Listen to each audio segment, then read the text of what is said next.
everyone, I'm Stephanie Tsai, and this is Yahoo News Now. Hillary Clinton can't seem to get away from her email controversy. Former Secretary of State Colin Powell is now saying, "Don't pin it on me," according to People magazine. It came out in recent days that Clinton told the FBI that her predecessor had advised her to use private email like he did. But Powell says, quote, "The truth is she was using the private email server for a year before I sent her a memo telling her what I did." We always look forward to hearing what you have to say, but I want to bring in James Carville. He is a longtime advisor to both Bill and Hillary Clinton and the author of a new book, "We're Still Right, They're Still Wrong, The Democrats' Case for 2016.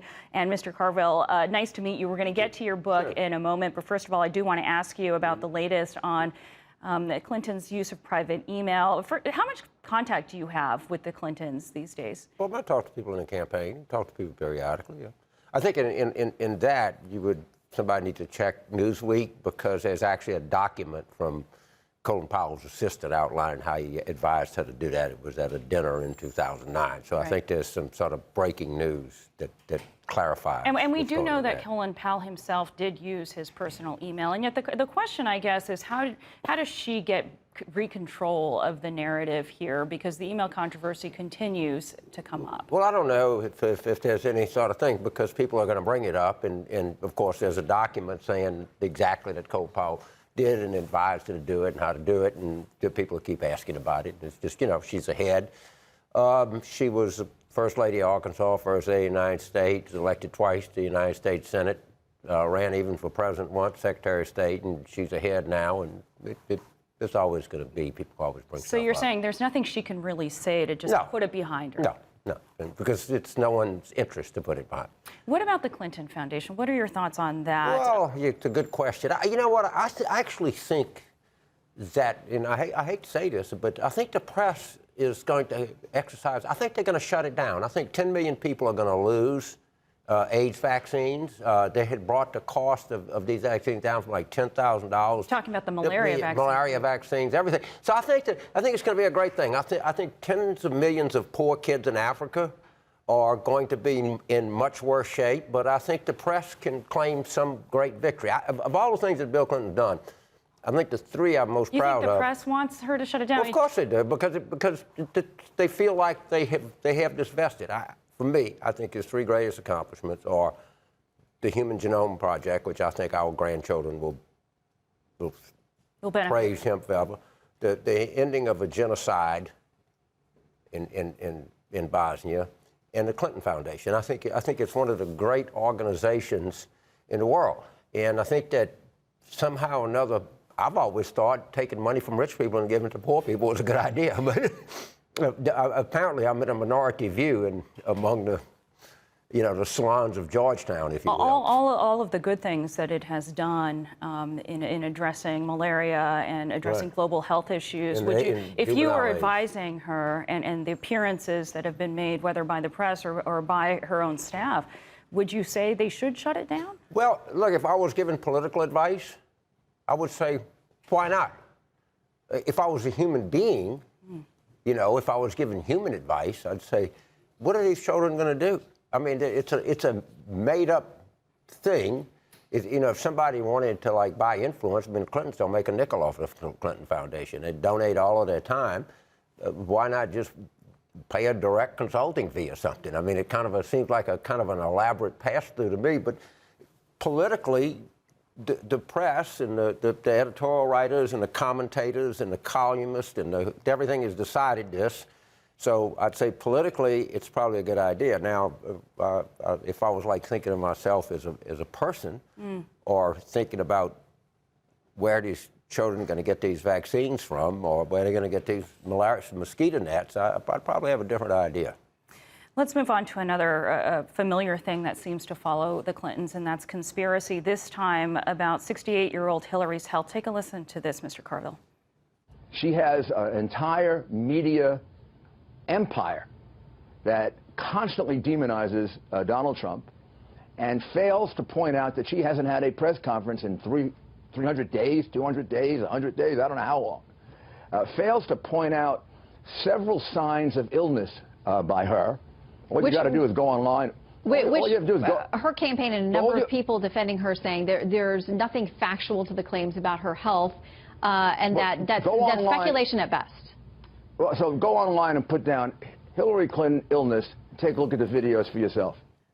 By the way, I did search Hillary Clinton and Yahoo, and I'm not going to repeat the kind of ridiculous theories that come up. But what do you make of that strategy, going after her health? Well, first of all, let's be clear. She has a board-certified, highly trained internist that's been her doctor since 2001, who has issued repeated documents outlining what she is and says that she's in excellent health. Now, you can believe a board-certified, qualified internist, you can believe what you see online. I mean, you can go online and find flat Earth. You can find 9/11 truthers. You can find birthers.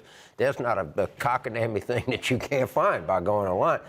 I think maybe Rudy Giuliani might be the one that said, you know, there's something's going on in his brain that I'm not too sure. You think something's going on with Giuliani? I don't know, but I mean, it's obviously a man that's willing to tell people that you're going to get better information online than you're going to get from a highly trained physician. Is it fair game, the health thing, and is it any different than like Trump's opponents? Remember when they brought up the short-fingered vulgarian narrative that originated with a Mad Magazine article? But his opponents, his critics use that. I mean, well, is all this stuff fair game? I think Trump is a vulgarian. I think there's a lot of evidence for that. There's no evidence. Again, we have a physician that I went before I came here. I looked her up, but you can go online, and you can go online. I think Dr. Lisa Braddock, B-R-A-D-O-C-K or something like that, and she's the head of the internal medicine at one of the hospitals, and I think she went to NYU Medical School, or Pennsylvania UPenn undergraduate school. Seemed like a pretty qualified person to me. But Rudy Giuliani said you can go online. Should the campaign from Hillary's side just ignore this stuff, or should they do more other than issuing medical records? What do what?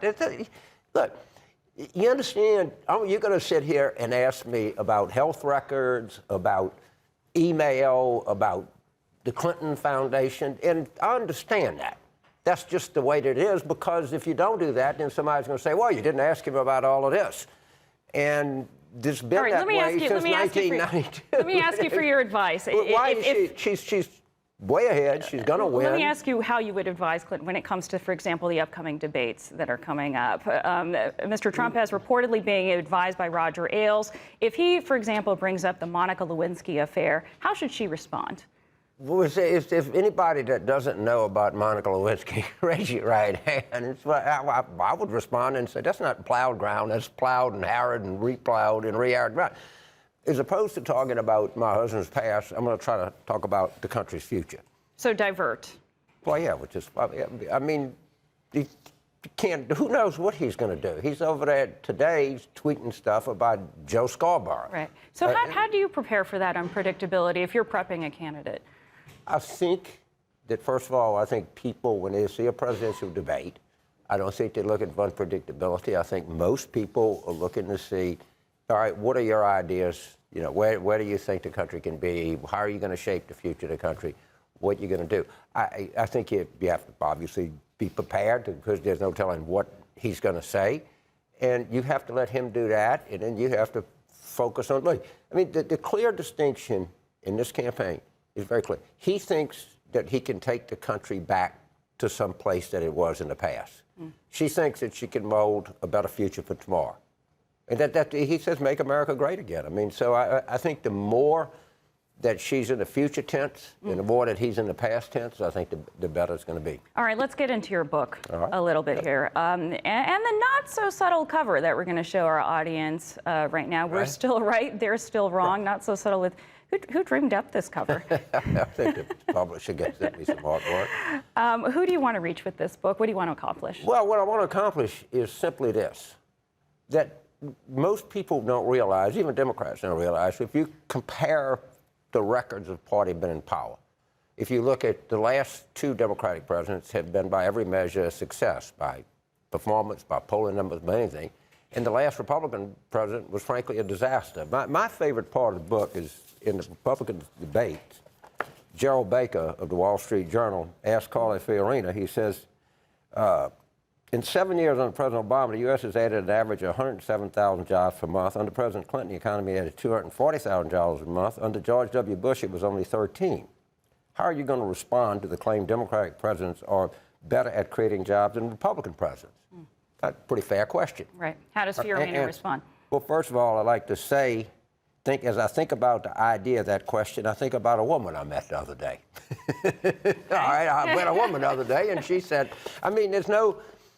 In most people, and this is not just on jobs, this is on GDP growth, on stock market growth and everything, there is a clear difference in the performance of this country under Democratic and Republican presidents. Most people don't realize that for whatever reason, or maybe just luck, that the country performs substantially better under Democrats. So basically, this is a book, as much as you are described as a political strategist, this is a book that you says this will help Democrats win the election on its merits. That's a quote from your book. You are credited with saying it's the economy, stupid, right. Back in '92, of course, when Bill Clinton won the presidency.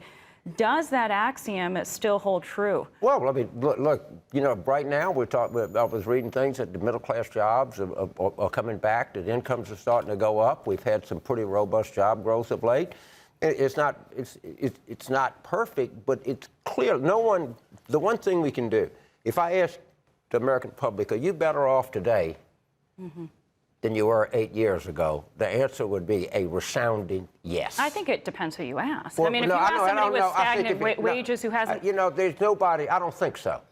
I think 8 years ago, we were entering the worst recession we've had since World War II. I think you would have to ask somebody pretty partisan and pretty stupid to say that the country is not better off today than it was 8 years ago. So how do you explain that groundswell of support that Donald Trump does seem to have among certain groups of working class? Well, he's got 38%. So, I mean, 38% is not...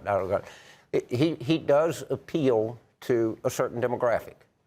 There's no question about that. And he won the Republican nomination. I think his appeal, his retro appeal, that he can take the country back to some glorious place that it was, he seems to be stuck at somewhere between 38 and 40%. By my calculation, that's not a winning number. Do you think it'll stay that way? I mean, you may have heard in recent days that Donald Trump has said he regrets some of the comments that he's made. He appears to be trying to appear more presidential. I mean, visiting Louisiana and the flood zones there. Can he turn those numbers around and tighten this up? That was very presidential of Giuliani to say a go in line. This morning, he got into the thing about Joe Scarborough. You're referring to him saying that he was somehow going to reveal a relationship between Nick Brzezinski and the one thing Scarborough. I do know is that he went on an apology tour because, frankly, he's losing. He's gotten slapped around pretty good by Hillary Clinton. And so he has some undefined thing that he's sorry for something that he won't say. And you know what? He's a loser. He's losing, and he knows he's losing. But could he still win? I mean, could he still change minds? I mean, there are still some Republicans. I mean, your wife, Mary Matlin, is a former Republican strategist. She has described herself as a provisional Trump and a never Hillary. Is she the type of voter that he could turn? I'm going to leave my wife, put this for aside. He hasn't convinced anybody beyond the 38% or 39% now. But could he? And I don't know. I don't think that people are looking for his solutions to the extent that there are any solutions. And by the way, I think we have a lot more to learn about Mr. Trump and his relationship to the Russians as his campaign progresses. But, you know, everybody seems to want to, like, say, well, maybe he can do it. Maybe we can make this, you know. I think the country has had a pretty good bit of Trump to evaluate and assess what they think of him. I don't think that this is something new and you know, he can introduce himself. I think he's introduced himself pretty much to the American people. I think they have a good idea who he is. On the issue of the Russians, I have heard this narrative put forth, and of course we now know that Paul Manafort, his former campaign manager, had supported Yanukovych's campaign in Ukraine, a pro-Russian Ukrainian candidate. But doesn't that also sound like conspiracy theory? Well, I don't know if it's a conspiracy theory. I mean, the New York Times ran a story that he had $12 million in payments. I mean, he worked for Yanukovych. Is that a conspiracy? I mean, or did he, based on what you know, is it a fact that he worked for the party of But regions. what you're suggesting, isn't it, that Trump is somehow in cahoots with Putin? Oh, I'm saying, well, Trump is saying that he knows him and admires him. You understand? This is not what I'm saying, and I'm saying that I think there's more to come out. It's not a conspiracy theory to say that Paul Manafort worked for Yanukovych, worked for the party of regions. He did. He said he was over there. He spent a lot of time there. It's just a fact. Right. I mean, you can't conflate Rudy Giuliani going on TV and say, go on the internet and Google Hillary Clinton's health to the fact that Paul Manafort worked for the pro-Russian party in the Ukraine. Do you think that the Trump campaign is causing damage, real damage, to this country? You know, I think it's going to. I think in some ways it probably is going to help the country, because I think the country is going to overwhelmingly reject what Mr. Trump's retro policies or whatever they are. I think most Americans want to give everybody to be an American. We understand that we have all different kinds of people in this country. I think the country is changing. I think it's going to be a magnificent win for the United States. I think Secretary Clinton is going to win decisively. And to the extent that we had this stain of Trumpism that I think on this country, I think it'll be eradicated. And I think he and his friends will go start a TV channel and appear to a dwindling number of people who think they can go back to 1958. That's a very optimistic view. I want to put aside politics for just a second and talk about what's happening in Louisiana. I know that you live in New Orleans. That has not been affected. From Baton Rouge, your family's in Baton Rouge, which right. has been deeply affected, as have many, many counties in Louisiana. Can you tell us a little bit about how people you know are doing and whether they're getting what they need? Well, I know a lot of people. I have a nephew who's a sheriff's deputy in Ascension Parish who has had water in his house. Any number of people I know that have been affected in any number of ways. This was not, it had nothing to do with low-lying, nothing to do with, these people were not in low-lying areas. They were not on the floodplain. This is a 1 in 1,000 or 10,000 year event that happened. It's a very, very tragic thing, and my heart goes out to them. I think that our governor has responded very well. Everybody is saying really nice things about the FEMA response. This man, Mr. Fugate, who was a kind of professional disaster guy, seems to be doing a good job. But and Obama's going there tomorrow. What would you like to hear from him? To encourage people to send money to the Baton Rouge Foundation, which I understand is doing a marvelous job down there.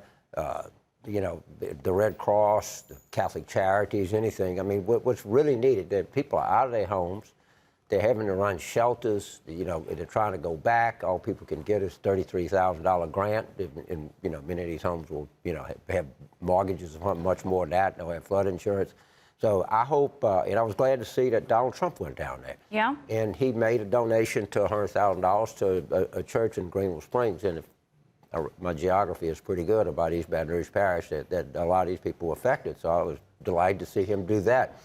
But as much as anything, I think right now, the governor told me that a lot of the first responders' families, they're trying to bring to Baton Rouge so that these folks will stay on the job more. So they're trying to put their people coming from all over, get them a hand.